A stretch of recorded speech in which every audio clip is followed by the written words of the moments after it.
a battered army, retreating from one war, marching straight into another. The Veneti didn't see it coming. Neither, at first, did Rome. But when the opportunity presented itself, the Republic didn't hesitate. This is how an empire is built. Not always through grand strategy, but through the ruthless exploitation of someone else's misfortune. This is the fate of Rome. Finally, peace. For the first time in years, Rome is no longer fighting for survival. Yet peace alone cannot sustain a growing republic. The treasury is strained, the economy remains fragile, and Rome's ambitions continue to grow. If the republic is to prosper, it must expand. To the north lie the wealthy settlements of Patavium and Iader.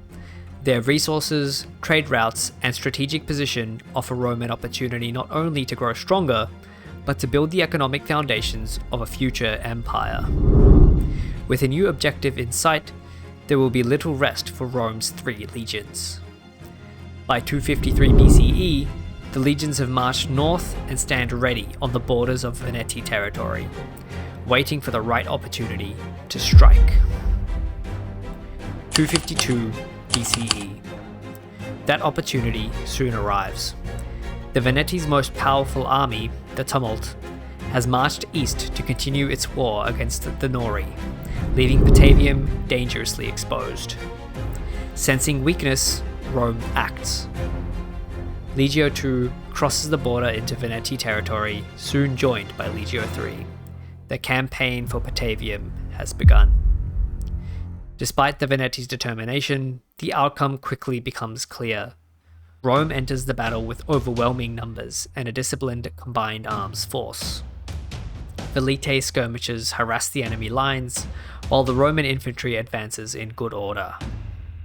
The Hastati never even come close to breaking. Patavium falls. The victory secures Rome's first major objective and provides the Republic with valuable resources for future growth. Meanwhile, Legio I moves to Ariminum to replenish its strength and prepare for future campaigns. Even in victory, Rome is already thinking several moves ahead. Recognizing their vulnerable position, the Veneti seek peace. Rome refuses. Patavium was never the final objective.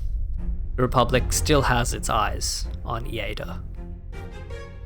251 BCE. As Roman forces continue eastward, the Veneti find themselves trapped by the consequences of fighting the war on 2 fronts. Their armies remain committed against the Nori in the north, while Roman legions advance deeper into their territory from the south. Having suffered a major defeat against the Nori, the battered Veneti army retreats directly towards Rome's advancing forces. The trap is set. With the Nori pressing from one direction and Legio II approaching from the other, the Veneti find themselves caught between hammer and anvil. The battle begins in difficult terrain. Roman troops climb the rugged hills to reinforce their Nori allies, while cavalry races ahead to reach the fighting first. Their arrival proves critical.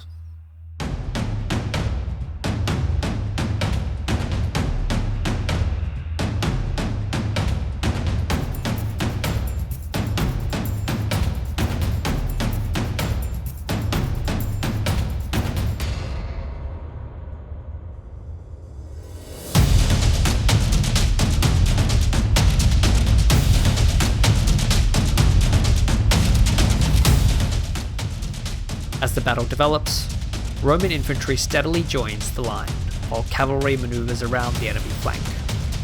Under pressure from both armies, the Veneti begin to collapse. What had once been the strongest military force in the region is systematically dismantled. The victory effectively ends the Veneti as a major threat. And with their armies shattered, Iader is left vulnerable. 250 BCE. With organized resistance fading, Legio III marches toward Iader to complete Rome's eastern campaign. At the same time, Legio II begins moving westward. The Republic's immediate objectives are nearly complete, but Rome's ambitions continue to expand. While one campaign nears its conclusion, plans for the next are already being drawn. 249 BCE. Elsewhere, the political landscape of northern Italy has changed dramatically. Liguria has been destroyed. The Helvetii have seized Milan, while Massilia has expanded into Genoa. These developments create new opportunities, but also new dangers. Massilia remains a valuable ally and trading partner, while conflict with the Helvetii could potentially draw the Republic into a wider war involving both the Raeti and the Nori. For now, however, Rome's attention remains fixed on the east. The time has come to finish the war. Legio III advances on Iader. Roman cavalry sweeps around the enemy flanks, while Velites harass defenders from a distance. As pressure mounts, the Veneti forces are gradually compressed into an ever smaller defensive pocket. Surrounded and overwhelmed, resistance begins to collapse. Veneti reinforcements arrive far too late to change the outcome, and are quickly routed by the advancing legionaries. Iader falls. The remaining Veneti fleet attempts to escape, but is intercepted and destroyed by Classus I. With that, the campaign is over. The Veneti are defeated, Rome controls both Patavium and Iader, and the Republic has secured the resources it came north to obtain. 247 BCE. Now comes the reward for years of campaigning. The acquisition of valuable marble and glass opens new economic opportunities throughout the region. Rome's merchants move quickly. Trade agreements are signed with the Nori, Ardii, Daosi, and Brusi, expanding commercial ties and strengthening Rome's regional influence. For years, the Republic had relied on military victories to secure its future. Now those victories begin to generate wealth. The Northern Campaign has become Rome's first great economic success. 240 BCE. For 7 years, Rome consolidates its gains. Trade flourishes, cities grow, roads expand. The Republic becomes wealthier and more secure than at any point in its history. And with prosperity comes choice. Rome is now powerful enough to decide where its next great war will be fought. The answer lies across the sea. Its old enemy Carthage is once again embroiled in conflicts on multiple fronts, presenting an opportunity that may not come again. The legions move into position. Legio I gathers in Alalia, preparing to strike at Corrales. Legio II advances south towards Sicily, positioning itself for a direct assault on Carthaginian territory.